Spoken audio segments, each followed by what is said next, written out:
Well, hello everyone and welcome back to History Hack. Today we're in 19th century America and we're thinking about the impact the American Civil War had on the development of the American West. The American Civil War remains the deadliest conflict the USA has ever been involved in, with over 650,000 people dying in what has become known as the War to End Slavery.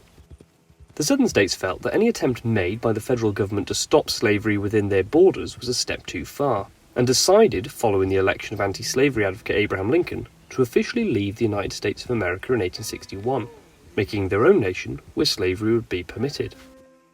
Lincoln and the northern states, unsurprisingly, refused to allow this and went to war to preserve the Union.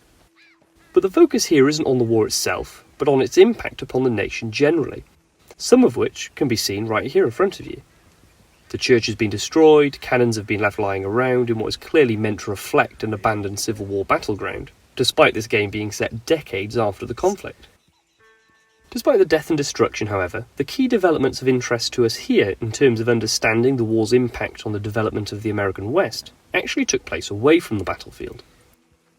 Indeed, the fact that the southern states abandoned the United States of America to form their own nation meant they ultimately had to remove themselves from Congress, the place in which different laws were debated and passed in the USA. In the years leading up to the conflict, southern politicians had been blocking moves that would encourage settlers to move into unoccupied land in the West, unless guarantees were offered that slavery would be legal in such areas. Ironically enough then, when such politicians walked out of Congress to preserve slavery in their new country, they were actually paving the way for such laws to be passed in their old country more easily, before eventually losing the war, being forced back into the Union, and having to live under them anyway.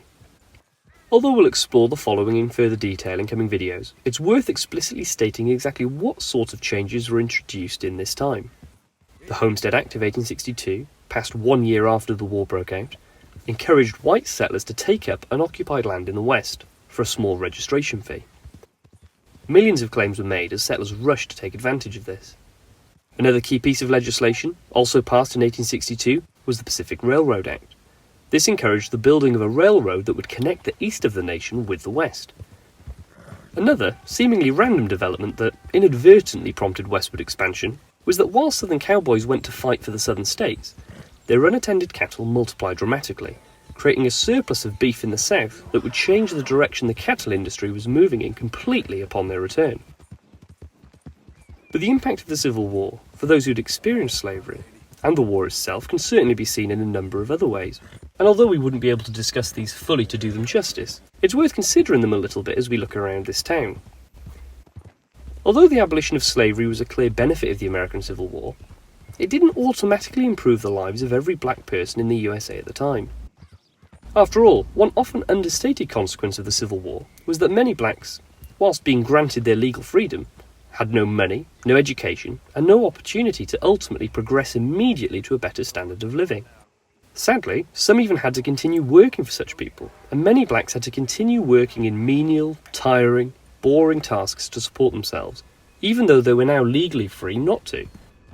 Another peculiar consequence of the conflict was its creation of a bizarre set of martyrs for those states that had fought to preserve slavery, a topic that has become a trigger point of discussion recently as a direct result of exactly what you're seeing here, a statue built honouring those who fought to try and preserve slavery in America. Now, obviously this has been built for a game, but statues like this exist today. What should we do with such statues now? Do we leave them where they are? Do we pull them down? Do we put them in a museum? As with many discussions about how we think about the actions of people in the past, there often aren't any easy answers.